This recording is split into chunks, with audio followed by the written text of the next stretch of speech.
Shalom jemaat yang dikasihi, semoga Anda tetap dalam keadaan yang baik. Hari ini adalah hari ketiga untuk kita memperingati Minggu Kesengsaraan Tuhan Yesus. Dan sebelum kita mendengarkan perkongsian firman Tuhan, saya ingin mengajak semua jemaat untuk berdoa bersama-sama. Mari kita berdoa. Raja yang perkasa, Tuhan kami yang bertakhta dalam kerajaan syurga, firman-Mu itu adalah pelita bagi kaki kami dan terang bagi jalan hidup kami. Jamahlah setiap hati kami supaya lebih dilembutkan ketika belajar firman-Mu. Sucikan dan kuduskanlah hati, pikiran dan seluruh kehidupan rohani kami, agar melalui firman-Mu yang akan kami dengar dan belajar, ini dapat memberikan kami berkat dan pemulihan. Di dalam nama Yesus, kami menyambut kebenaran firman-Mu ini dengan penuh ucapan syukur. Amin. Jemaat yang dikasihi, mari kita buka Alkitab di dalam Injil Yohanes pasal yang ke-18, ayat ke-28 hingga yang ke-40. Kita baca habis di dalam pasal ini. Saya bacakan dalam terjemahan bahasa Indonesia di bawah tema Yesus di hadapan Pilatus. Maka mereka membawa Yesus dari Kayafas ke gedung pengadilan. Ketika itu hari masih pagi. Mereka sendiri tidak masuk ke gedung pengadilan itu supaya jangan menajiskan diri, sebab mereka hendak makan Paskah. Sebab itu Pilatus keluar mendapatkan mereka dan berkata, "Apakah tuduhan kamu terhadap orang ini?" Jawab mereka kepadanya, "Jikalau ia bukan seorang penjahat, kami tidak menyerahkannya kepadamu." Kata Pilatus kepada mereka, "Ambillah dia dan hakimilah dia menurut hukum Tauratmu." Kata orang-orang Yahudi itu, "Kami tidak diperbolehkan membunuh seseorang." Demikian hendaklah supaya genaplah firman Yesus yang dikatakannya, supaya untuk menyatakan bagaimana caranya ia akan mati. Maka kembalilah Pilatus ke gedung pengadilan, lalu memanggil Yesus dan bertanya kepadanya, "Engkau inikah raja orang Yahudi?" Jawab Yesus, "Apakah engkau katakan itu dari hatimu sendiri? Atau adakah orang lain yang mengatakannya kepadamu tentang aku?" Kata Pilatus, "Apakah aku seorang Yahudi? Bangsamu sendiri dan imam-imam kepala yang telah menyerahkan engkau kepadaku. Apakah yang telah engkau perbuat?" Jawab Yesus, "Kerajaanku bukan dari dunia ini. Jika kerajaanku dari dunia ini, pasti hamba-hambaku telah melawan, supaya aku jangan diserahkan kepada orang Yahudi. Akan tetapi kerajaanku bukan dari sini." Maka kata Pilatus kepadanya, "Jadi engkau adalah raja?" Jawab Yesus, "Engkau mengatakannya bahwa aku adalah raja. Untuk itulah aku lahir dan untuk itulah aku datang ke dalam dunia ini, supaya aku memberi kesaksian tentang kebenaran. Setiap orang yang berasal dari kebenaran mendengarkan suaraku." Kata Pilatus kepadanya, "Apakah kebenaran itu?" Sesudah mengatakan demikian, keluarlah Pilatus lagi, mendapatkan orang-orang Yahudi dan berkata kepada mereka, "Aku tidak mendapati kesalahan apapun padanya. Tetapi pada kamu ada kebiasaan bahwa pada Paskah aku membebaskan seorang bagimu. Maukah kamu supaya aku membebaskan raja orang Yahudi bagimu?" Mereka berteriak pula, "Jangan dia, melainkan Barabas." Barabas adalah seorang penyamun. Jemaat yang dikasihi, hari ini adalah hari ketiga untuk kita memperingati Minggu Kesengsaraan Tuhan Yesus. Setelah Yesus dihadapkan kepada Hanas dan Kayafas, dia kemudiannya dibawa ke gedung pengadilan untuk dihadapkan kepada Pilatus. Pilatus adalah gubernur Romawi di Yerusalem pada waktu Paskah itu. Yesus dibawa menghadap Pilatus karena menurut hukum Romawi, orang Yahudi tidak boleh melaksanakan hukuman mati secara sah. Pilatus telah menjadi lambang dari mereka yang mengambil keputusan-keputusan agama berdasarkan kebijaksanaan politik dan bukan berdasarkan kebenaran dan keadilan. Melalui peristiwa di mana Yesus dihadapkan kepada Pilatus, kita belajar beberapa hal, yaitu yang pertama, para imam, guru-guru agama, dan ahli-ahli Taurat tidak masuk ke gedung pengadilan karena mereka tidak ingin menajiskan diri mereka karena mereka hendak makan Paskah. Secara rupa luaran dan lahiriah, mereka kelihatannya sangat taat setia kepada hukum agama, namun pada hakikatnya mereka telah melanggar kekudusan dan kesucian hukum agama. Yesus pernah menegur sikap para guru-guru agama dan ahli-ahli Taurat ini dulu, di mana Yesus menegur sikap kepura-puraan dan kemunafikan mereka. Mereka kelihatan suci dan kudus dari luar, tetapi ternyata hati mereka dipenuhi dengan akar-akar pahit, kejahatan, kebusukan, kedengkian, kecemburuan, dan kenajisan, sehingga mereka tidak dapat menerima Yesus karena mereka merasa tergugat dan tersaingi.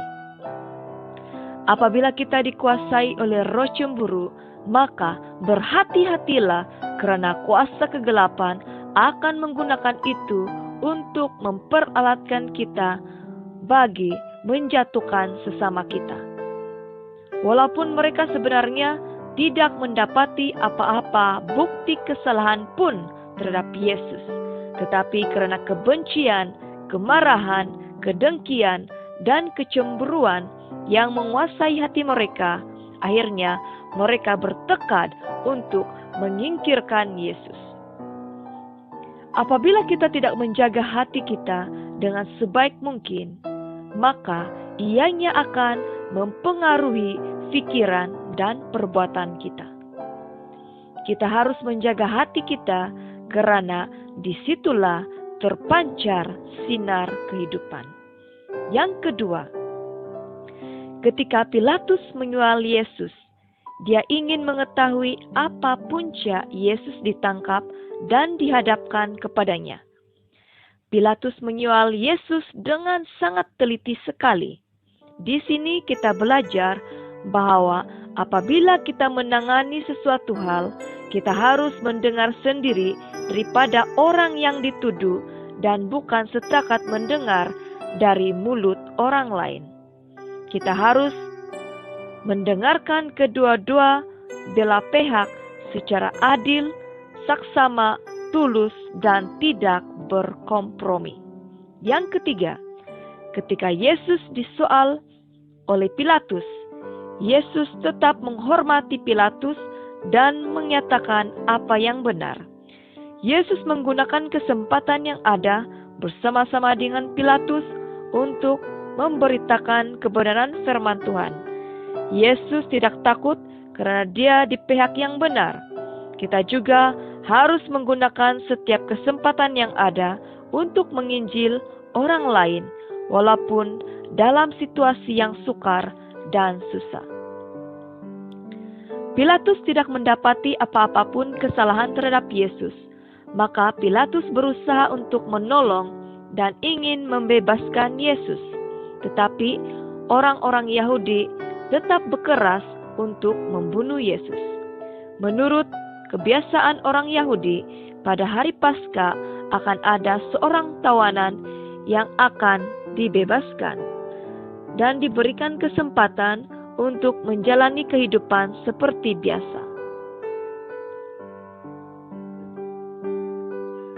Lalu Barnabas yang adalah seorang penyamun telah dibebaskan dan Yesus telah ditahan.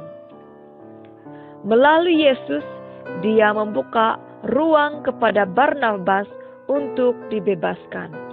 Barnabas adalah orang yang sangat istimewa karena telah mengalami berkat pembebasan melalui Yesus Kristus, dan dia adalah orang pertama yang menikmati berkat itu apabila kita melihat secara mata rohani kita. Yesus datang ke dunia ini bukan untuk menjadi pemerintah dan mendirikan kerajaan di dunia ini dengan menjatuhkan dan menggantikan para pemerintah yang ada pada masa itu.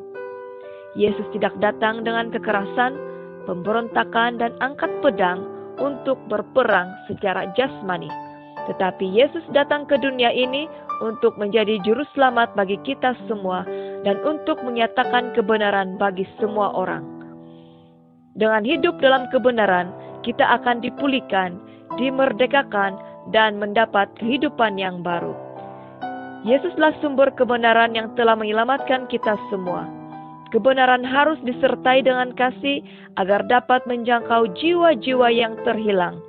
Yesus sudah memberikan kita teladan yang baik agar kita tidak perlu takut ketika diadili dan disiasat, karena jika kita di pihak yang benar, tiada apapun yang dapat menjatuhkan kita. Jika Tuhan di pihak kita, tidak ada satupun yang dapat mengalahkan kita. Hargailah setiap keberanian, kesanggupan, dan kekuatan yang telah Yesus lakukan demi untuk kita semua. Yesus sanggup diperlakukan seperti seorang penjenayah, sedangkan Dia tidak berdosa, karena Dia ingin membela kita dan menggantikan tempat kita. Marilah kita hidup dengan penuh kesyukuran di hadapan Tuhan. Semua jemaat yang dikasihi, marilah kita tetap setia merenungkan perkongsian firman Tuhan, agar kita dapat belajar bersama-sama dan menyambung pembelajaran ini esok, agar kita dapat memperingati dan benar-benar menghargai pengorbanan Yesus untuk kita semua. Mari kita berdoa. Ya Tuhan, bukit batu kami, kubu pertahanan kami, dan penyelamat kami, Allah kami, gunung batu kami, tempat kami berlindung, perisai kami, tanduk keselamatan kami, dan kota benteng kami. Terpujilah Tuhan untuk segala kebesaran, keperkasaan, dan perbuatan-Mu yang ajaib dalam hidup kami. Berikanlah kami hati yang benar, supaya tidak ada akar-akar kepahitan dalam hati kami. Ajarilah kami untuk berkata apa yang benar, agar kami memuliakan Engkau di dalam percakapan kami. Jamalah pikiran kami, supaya kami memiliki pikiran seperti Engkau, agar kami memahami kehendak-Mu. Berikanlah kami kekuatan ketika kami dalam kelemahan. Teguhkanlah hati kami ketika kami merasa goyah, dan berikanlah kami keberanian ketika kami dalam ketakutan. Biarlah Roh Kudus-Mu selalu menyertai kami, supaya kami dapat melalui liku-liku kehidupan yang penuh dengan cabaran dan godaan ini. Ampunilah kami jika kami bertindak kasar dan jahat terhadap sesama kami. Ajarilah kami tentang kasih-Mu yang sejati. Kami terima berkat pengampunan di dalam nama Tuhan Yesus Kristus. Amin. Salam kasih daripada saya, Gembala Selianivo. Tuhan menyertai dan memberkati kita semua.